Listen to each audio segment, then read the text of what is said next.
गुरु ब्रह्मा गुरु विष्णु गुरु देवो महेश्वर குரு சாட்சாத் பரபிரம்மா தஸ்மை ஸ்ரீ குருவே நமக.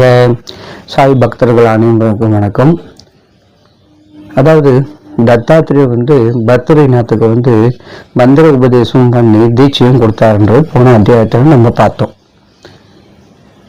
அப்புறம் தத்தாத்திரேயர் என்ன பண்றாருன்னா பத்ரிநாத்துக்கு யோக கலைகள், ஆற்றல், வேதங்கள், சாபரி வித்தை எல்லாத்தையும் பத்ரிநாத்துக்கு கற்றுக் கொடுக்குறார். பத்ரிநாத்தும் இதெல்லாம் கற்றுக்கிட்டு தவமும் இருக்கார். தத்தாத்திரேயர் என்ன பண்ணுறாருன்னா கோரக்ஷநாத்தை அழைச்சி, மச்சுநாத் இப்போ எங்கே இருக்கிறார், அவரை என்னை பார்க்க சொல்லு அப்படின்னு சொல்லி தத்தாத்திரேயர் கோரக்ஷநாத்தை சொல்கிறார். கோரக்ஷநாத்தும் என்ன பண்ணுறாருன்னா மச்சுநாத் இருக்கிற இடத்துக்கு போகிறார். அதாவது மச்சுநாத் கர்ப்பகிரி மலை தான் தவம் இருக்கார். அங்கே கோரக்ஷநாத்தும் போகிறார்.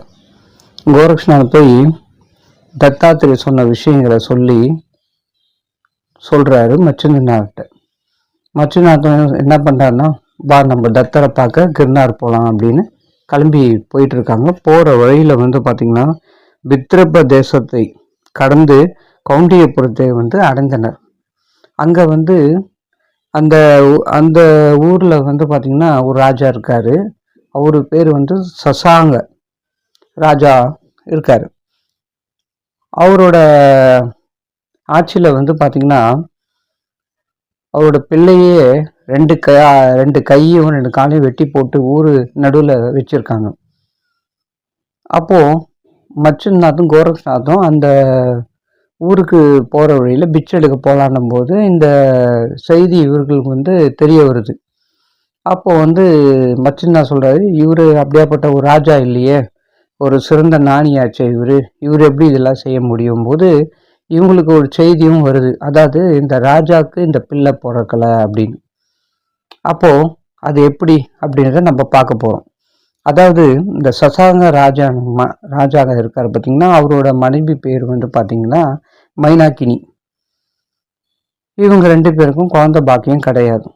ஆனால் இவங்க என்ன பண்ணுறாங்க, குழந்தை பாக்கியம் வேணும்னு சொல்லிட்டு சிவபெருமானை பூஜிக்கிறாங்க, தவமும் இருக்காங்க.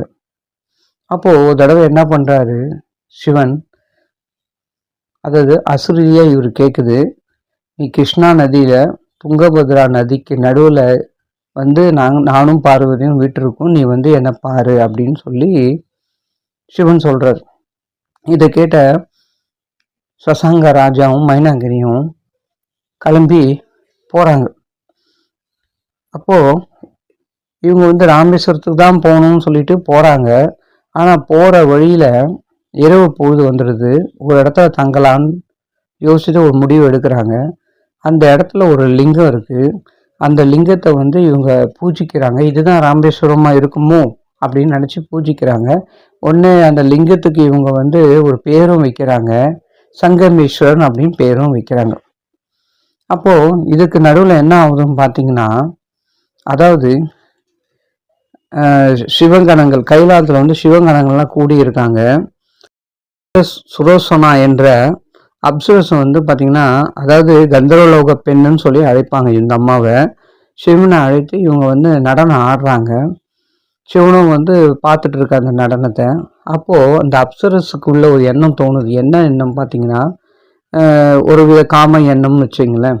அந்த எண்ணத்தை அடிபட்டு சிவனை நம்ம அடையலாம் அப்படின்னு இவங்க நினச்சிக்கிறாங்க.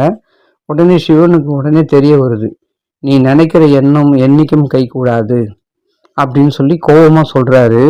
நீ இது மாதிரியா என்னை நினச்சிருக்க, அதனால் நீ பத்ரா சங்கமத்தில் வசிக்கும் மித்ராச்சாரியர் என்ற பிராமணன் வீட்டில் பிறப்பாக என்று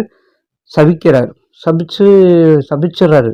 உடனே இந்த அம்மா அழுது கேட்குறாங்க, நீங்கள் சாம்ப விமோச்சனம் கொடுங்க சிவனே அப்படின்னு கேட்கும்போது, அதுக்கு சிவன் என்ன பண்ணுறாரு, என் ஸ்பரிசம் கிடைத்தவுடன் சொர்க்கத்துக்கு திரும்புவாய் அப்படின்னு சொல்லி சிவன் சாப விமோச்சனமும் கொடுத்துட்றாரு. அப்போது மித்ராச்சாரியன் மனைவி சரயு வயிற்றில் கதம்பா அப்படின்ற பெயரில் இவங்க குழந்தையாக பிறக்கிறாங்க இந்த அப்சரஸ். அப்போது இந்த குழந்தை வந்து வளர்ந்து 12 வயசு ஆகும்போது அவங்களோட தாய் தந்தையும் வந்து பார்த்திங்கன்னா இவங்களுக்கு ஒரு வரனை தேடுறாங்க திருமணம் செஞ்சு வைக்க. ஆனால் இந்த அம்மாவோ கதம்பாவோ வந்து பார்த்திங்கன்னா சிவன் மேலே ரொம்ப பக்தியாக இருக்காங்க. ஒரு தடவை என்ன ஆகுது, இவங்க கை கூப்பி சிவன் பாதத்தை வந்து கையை வச்ச உடனே சிவன் காட்சி கொடுக்குறாரு. சிவன் வந்து உடனே என்ன பண்ணுறாரு, சிவபெருமான் வந்து கதம்பாவை காதலோன்னு பின் தொடர்றாரு. தொடரும் போது அவங்க அந்த கதம்பாவோட கையை வந்து பிடிக்கிறார் சிவன். உடனே இந்த அம்மாவோட சாபம் நீங்கி, அதாவது சிவனோட ஸ்பரிசம் பட்ட உடனே சாபம் நீங்கி இவங்க சொர்க்கத்துக்கு போயிடுறாங்க.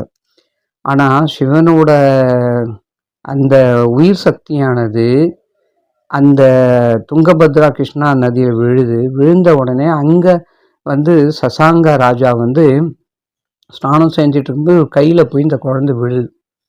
உடனே குழந்தைய எடுத்துகிட்டு போய் தன் மனைவி மைனாக்கினியிட சொல்கிறாரு, எனக்கு இந்த குழந்தை வந்து இது மாதிரி கிருஷ்ணா நதிக்கும் துங்கப நதியிலும் இருக்கும்போது என் ஸ்நானம் செய்யும்போது எனக்கு இந்த குழந்தை கிடச்சிது அப்படின்னோடனே இவங்க 2 பேரும் என்ன பண்ணுவோம், அந்த குழந்தைய கட்டி தழுவி அந்த குழந்தைக்கு கிருஷ்ணாகர் அப்படின்னு ஒரு பேரும் வைக்கிறாங்க. அப்போது இந்த குழந்தையும் வந்து வளர ஆரம்பிக்குது. இந்த குழந்தைக்கு வந்து ஒரு 12 வயசு ஆகும்போது இவங்க 2 பேரும் என்ன பண்ணுறாங்க, தாயும் தந்தையும் பெண் தேட ஆரம்பிக்கிறாங்க. அப்போது இவருக்கு எந்த பெண்ணும் வந்து சரியாக அமையாத போது இந்த அம்மா மைனாக்கினி அந்த அம்மா வந்து மனவேதனையிலே வந்து ஒரு நாள் இறந்துடுறாங்க.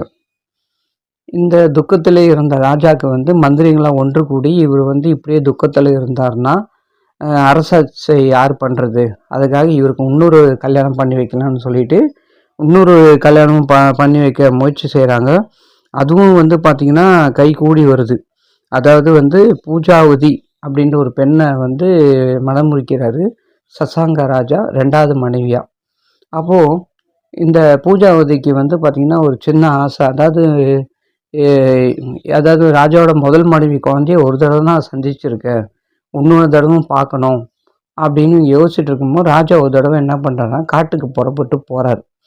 அப்போது அந்த தருணத்தை இந்த அம்மா வந்து என்ன பண்ணுறாங்கன்னா, இதுதான் நல்ல தருணம், அந்த மூத்தாளோட பையனை நான் பார்க்கணும் அப்படின்னு கூட இருக்கிற சேவகிகிட்ட சொல்லி அந்த விஷயத்தை அனுப்ப, இதை வந்து பார்த்திங்கன்னா அந்த கிருஷ்ணாகருக்கு அந்த சேவகி சொல்கிறா, இது மாதிரி வந்து உன்னை பார்க்கணுமா சொன்னாங்க இது மாதிரியா அப்படின்னு சொன்னோன்னா இவருக்கு வந்து ரொம்ப சரி சித்தி முறை. ஆனால் இவர் வந்து அம்மான்னு நினச்சி அம்மா என்னை அழைக்கிறாங்க நான் போகிறேன்னு சொல்லிட்டு இந்த கிருஷ்ணாகரும் அங்கே போய் பார்க்குறாரு.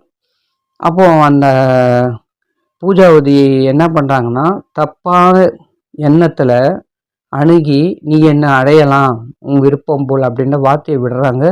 இவருக்கு வந்து கிருஷ்ணாகருக்கு வந்து கோபம் வருது, உன்னை நான் அந்த நிலையில் பார்க்கல, நீ வந்து என் தாய்க்கு சமமானவ, நீ போய் என்னை வந்து இப்படி கேட்டுட்டியே அப்படின்னு சொல்லிட்டு இவர் அந்த இடத்த விட்டு வெளியே வந்துடுறாரு.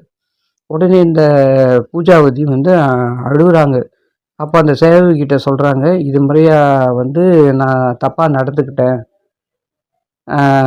கிருஷ்ணாகர்கிட்ட. இப்போது கிருஷ்ணாகர் வந்து ராஜா வந்தவுடனே இதை சொல்லிட்டாருன்னா என் தலை துண்டிக்கப்படும், நான் என்ன செய்வேன் இன்னும் புரியலையே அப்படின்னு சொல்லிட்டு இந்த அம்மா ஓன்னு அழுகிறாங்க. எனக்கு வந்து ஒரு விஷத்தை கொடு, நான் வந்து அந்த விஷத்தை குடிச்சிட்டு நான் இறந்துடுறேன், வேறு வழியே இல்லை இதுக்கு அப்படின்னும் போது அப்போது அந்த சேவகி சொல்கிறா, நீ பொறுமையாக இரு, இதுக்கு ஒரு வழி பிறக்கும், நான் பார்த்துக்கிறேன்னு சொல்லி முடிக்கிறாங்க. இந்த கதைகள் மூலிமா நம்மளுக்கு கிடைத்த கருத்து என்னன்று பார்த்திங்கன்னா, நீங்கள்லாம் நினச்சிருக்கா என்னடா இது சசாங்க ராஜா வந்து தன்னோட புதனோட 2 கையும் 2 காலும் வெட்டிட்டாரே, இது எப்படி சாத்தியம், அந்த ராணி பூஜாவதி தானே வந்து தப்பான எண்ணத்தில் வந்து அணுக முயற்சித்தான், ஆனால் ராஜாவோட பிள்ளைக்கு உள்ளவன் தண்டனை கிடச்சிது. என்ன விஷயம் என்னன்னு பார்த்திங்கன்னா, நம்ம 10 பேர்கிட்ட பழகினாலும் கூட அதில் ஒரு சில பேர் நம்மளை வந்து கெட்ட வழி நடத்துவாங்க. ஆனால் நம்ம வந்து அந்த வழியில் போகக்கூடாது. எப்பவுமே நம்ம வந்து நல்வழியில் தான் நம்ம போகணும். அந்த நல்வழியில் போனாவே நம்மளுக்கு தெய்வ அனுகிரகங்கள் குருவோட அனுகிரகங்கள் நம்மளுக்கு எப்போவுமே கிடைக்கும். ஏன் இந்த வார்த்தைகளை இங்கே நான் சொல்கிறேன்னு பார்த்தீங்கன்னா, அடுத்த அத்தியாயத்தை நீங்கள் வந்து என்ன விஷயம் நடந்தது கேட்டிங்கன்னா தான் உங்களுக்கு இது என்னன்றது புரிய வரும். மீண்டும் உங்களை அடுத்த வாரம் சந்திக்கிறேன். ஓம் நமோ அதேஷ் அதேஷ் அலக் நிரஞ்சன்.